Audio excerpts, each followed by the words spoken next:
부동산 투자를 반드시 해야 되는 이유에 대해서 얘기를 드리고자 합니다. 세계적으로 성공한 투자자들, 특히 부동산으로 성공한 투자자들의 얘기를 담아봤고요. 그들이 말하는 왜 부동산에 반드시 투자를 해야 되는지 알아보도록 하고, 우리가 부동산 투자함에 있어서 반드시 알아야 되는 격언들도 있거든요. 제 생각을 같이 담아가지고 얘기를 한번 드리고자 합니다. 우선 현재 미국 대통령이죠. 트럼프가 자산은 현재 가치로 4조 원을 보유하고 있어요. 부동산으로도 상당히 많이 투자를 했죠. 성공을 했고, 뭐라고 얘기했냐면 부동산 성공의 비결은 위치다 라고 했습니다. 그러니까 부동산 투자에서 입지의 중요성을 강조한 거거든요. 가장 중요한 거는 입지다. 여러 가지 요소가 있겠지만 어디에 있는 부동산을 사는지에 따라 다른 거고, 결국 그 건물이 위치해 있는 토지의 가치를 중시한 거거든요. 한국 부동산 투자할 때도 마찬가지죠. 3대 업무지구 인근에 투자한 것과 서울 외곽에 투자한 것의 가치는 다르니까 입지가 가장 중요하다라는 걸 얘기를 한 거고요. 앤드류 카네기, 미국 철강왕이죠. 19세기에 록펠러랑 더불어서 3대 기업가라고 불렸던 사람인데 현재 가치로 무려 540조 원의 자산을 갖고 있었습니다. 사실 미국 초창기에 이 사람 때문에 미국이 성장했다라고 볼 수 있을 정도로 굉장했던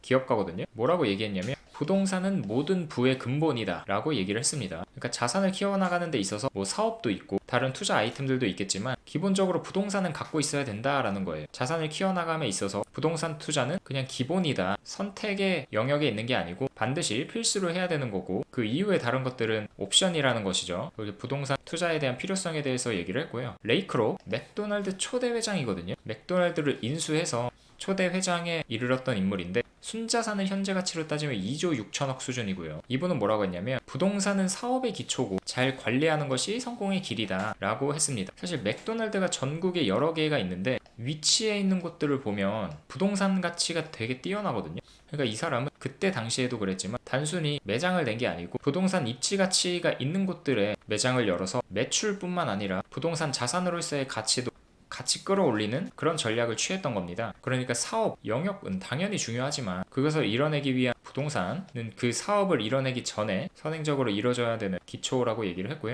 그것들을 잘 관리해 나가야 된다라고 얘기를 했습니다. 재작년부터 해가지고 롯데 유동성 위기가 있었잖아요. PF 터지면서 롯데그룹의 자산이 빠르게 소진됐고 롯데케미칼 사업 악화가 되면서 부동산 자산을 빠르게 매각하려고 했거든요. 그래서 이 롯데의 상징인 롯데타워마저도 담보로 제공한다라고 해가지고 그때 6조 원이라고 했었나? 뭐 아무튼 이 롯데 칠성부지랑 같이 얘기가 나오고 했는데 이 롯데 칠성부지 같은 경우에는 수익성이 너무 좋아서 매각을 안 한다고 했었고, 그러니까 이런 케이스들을 보니 사업이 잘 안 나갔을 때를 대비해서 이 부동산 가치가 있다면 그것을 보완해주는 역할을 한단 말이에요. 만약에 이거를 그냥 아무것도 없는 상태에서 단순히 그냥 렌트만 해가지고 사업을 해나가고 있었더라면 이 자산 가치를 취할 수 없는 거니까 그대로 사업이 꼬꾸라졌겠죠. 회사가 망했을 거죠. 근데 이렇게 부동산을 갖고 있으니 이런 식으로 보완이 가능한 거고요. 레이 크록도 이런 점에 있어서 부동산 투자의 중요성을 얘기한 것 같습니다. 다음은 윌 로저스입니다. 미국의 정치인이자 영화배우로 유명하고요. 순자산은 현재 가치로 150억 수준이라고 합니다.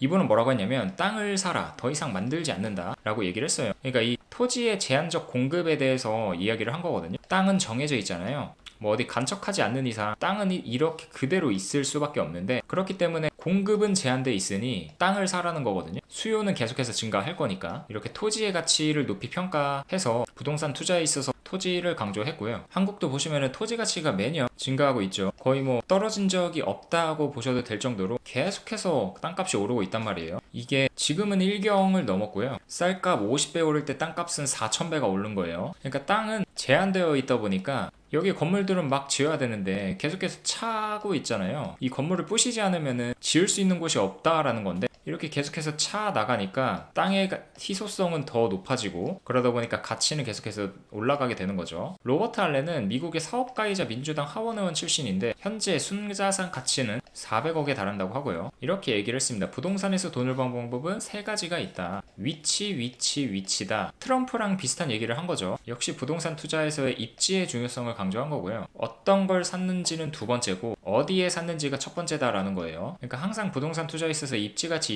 얘기를 하는데 모두가 그런 얘기를 하는 거는 그럴 만한 이유가 있기 때문인 거고, 이 세계적인 투자자들도 입지의 중요성에 대해서 여러 번 강조를 했습니다. 다음으로 그랜 카돈, 제가 예전에 영상으로도 한번 올린 적이 있었는데 내 집 마련하지 마라 라는 영상이었어요. 못 보신 분들은 우측 상단 한번 보시고 오시고요. 이분은 미국 사업가이자 1조 부자로 유명한 인플루언서, 지금은 금융 인플루언서가 됐는데 부동산은 부를 쌓는 가장 확실한 방법 중 하나다. 하지만 인내심이 필요하다라고 얘기를 했고요. 단기 투자가 아니라 부동산은 장기 투자를 해야 된다라는 거를 강조한 겁니다. 주식처럼 막 단기에 사고 팔고 하는 게 아니고 한 번 샀으면 최소 몇 년씩 갖고 있어야 된다라는 거예요. 장기 투자의 중요성, 즉 부동산은 장기로 갖고 있어야 수익 실현을 더 크게 할 수 있다라는 거를 얘기한 거고요. 단기 투자 같은 경우에는 여러 타이밍을 다 맞춰야 되는데 현실적으로 그러기 어렵다라는 거를 얘기하는 거기도 합니다. 타이밍 한번 삐끗하면은 갈아타기 못 하잖아요. 그런 측면에서 얘기한 것 같기도 하고요. 아무튼 부동산은 장기 투자다라는 것을 얘기했고요. 바브라 코코라는 미국의 부동산 투자자이자 샤크탱크에 여러 번 출연한 인물인데 순자산은 현재 가치로 1350억이고요. 부동산에서 성공하려면 팔 때가 아니라 살 때가 되었을 때 살 줄 알아야 된다라고 얘기를 했고요. 그러니까 부동산은 타이밍이라는 거죠. 언제 사냐가 중요한 거예요. 보시면 우리 21년이 최고점이었는데 그때 산 사람들은 아직도 고점에서 회복 못하고 있거든요. 아직도 노도강 투자한 사람 90%가 물려있는 상태이고요. 영상으로 제가 한 번 더 만들어 드렸죠. 못 보신 분들은 우측 상단 한번 보시고 오시고, 그러니까 고점에서 매도하는 것보다 저점에서 매수하는 게 더 중요하다라는 거를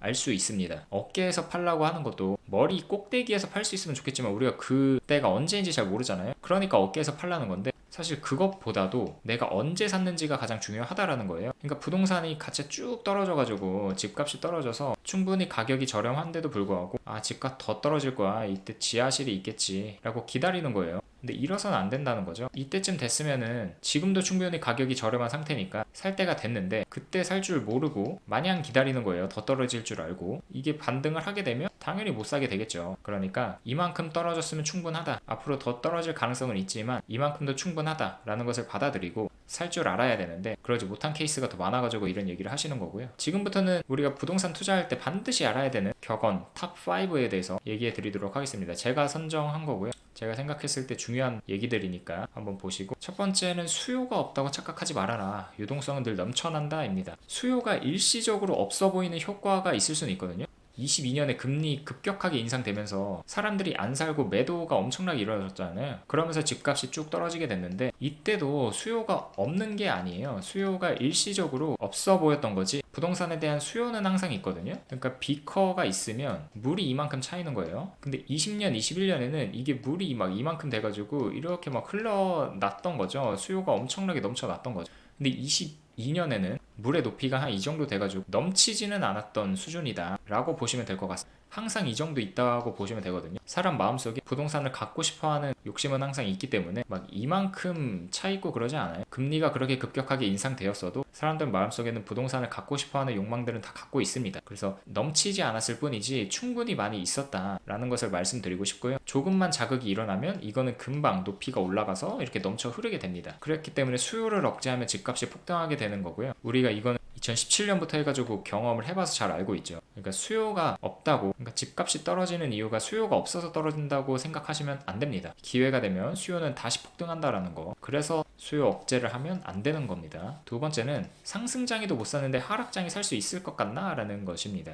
자, 상승장 때 사람의 욕망은 계속해서 올라가는 걸 보면 불안해져가지고, 그리고 욕심도 나거든요. 저 사람은 지금 투자해가지고 돈 벌었단다, 이때 투자해서 돈 벌었고 또 이때 되면 또 사람들이 나오겠죠. 계속해서 돈 벌었다는 사람들 나오는 거예요. 그러면 나도 빨리 투자하게 되거든요. 자, 이렇게 욕망이 그득그득한 때에도 못 사는데 이 집값이 이렇게 떨어지고 있는 순간에 이런 공포장에 과연 당신이 살 수 있을 거라고 생각하시나요? 이때 욕망이 넘쳐 흐르던 때에도 못 샀는데 하락장 때 갑자기 냉철해져 가지고 이때는 살 수 있을 거라는 믿음 버리시는 게 좋습니다. 상승장 때 못 샀으면 하락장 때 더더욱 못 사고요. 그러니까 상승장 초입에도 샀어도, 초입에만 샀어도 돈은 충분히 벌 수 있거든요. 하락장 때 못 살 것 같으면 반등하는 시점에 사시는 게 좋습니다. 그게 차선이에요. 집값 떨어지면 직장을 먼저 걱정하셔야 됩니다. 집값이 왜 떨어질까요? 부동산에 거품이 껴가지고 떨어지는 걸까요? 그런 이유도 일부 있어요. 근데 기본적으로 집값이 떨어지는 거는 경제가 안 좋기 때문에 떨어지는 겁니다. 자, 돈이 풀리려면, 그러니까 처음부터 로직을 설명드리면,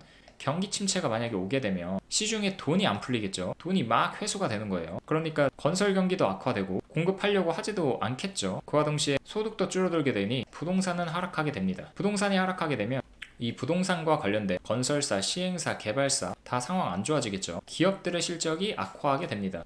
비단 부동산뿐만 아니라 경기 침체가 전반적으로 오게 되면 기업들 투자부터 줄이잖아요. 원가 절감하고. 그게 실적이 악화되기 때문에 그렇게 하는 거거든요. 그럼 종국에는 정리해고로 이어지게 되겠죠. 자, 집값이 떨어지는 이유는 경기 침체가 와서 시중에 돈이 안 풀리고 기업들의 실적 악화가 돼서 정리해고로 이어지는 그런 경로로 갑니다. 그러니까 집값이 떨어지길 마냥 기다리지 마시고 떨어지게 된다면 본인 직장부터 걱정을 해야 되는 상황이니 오매불망 기다리는 거는 좋지 않다라는 것을 말씀드리고 싶습니다. 금리가 오르면 세입자에게 전가하면 됩니다. 자, 금리가 인상이 돼요. 나는 이미 부동산에 투자를 했고 대출을 받은 거예요. 월세가 금리보다 높아야지만 이 수익률이 나오는 거잖아요. 근데 금리가 오른 겁니다. 그럼 수익률은 떨어지게 되겠죠. 그럼 집주인은 가만히 있을까요? 손해를 보고 가만히 계속 있을까요? 아니겠죠. 전세나 월세를 인상하게 됩니다. 그럼 세입자들은 부담이 더 늘어나게 되겠죠. 결국 눈물 흘리는 거는 세입자지 집주인이 아니라는 얘기입니다. 그러니까 부동산 투자를 할 때 금리 때문에 두려워가지고 못한다? 이거는 아니에요. 그렇게 생각하시면 안 되고 금리는 극복할 수 있는 문제입니다. 금리가 오르면 이런 식으로 다 조세 인가를 세입자한테 하기 때문에 최종적으로 피해를 입는 거는 세입자이지 집주인이 아니거든요. 그러니까 이 부분에 대한 오해를 하시면 안 된다라는 거 말씀드리고 싶고요. 마지막으로 실거주일 주택은 항상 옳다입니다. 뭐가 됐든지 간에 집값이 떨어진다 하더라도 항상 옳다라고 말씀드리고 싶거든요. 왜냐면 거주 안정성이라는 게 사람한테 있어서 기본이 되는 건데 이게 매달 막 2년에 한 번씩 옮겨간다고 하면 뭐 피곤하기도 피곤하지만 월세, 전세 금액 때문에 정신적인 스트레스가 엄청 나거든요. 그러니까 내 몸도 아끼고 정신적인 스트레스도 해소된다라는 차원에서